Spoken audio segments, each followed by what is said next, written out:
You ask Tiger to solve. This deals with linear equations with one unknown.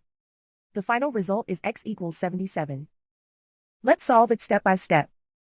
Swap sides. Group all constants on the right side of the equation. Subtract 225 from both sides. Group like terms. Simplify the arithmetic.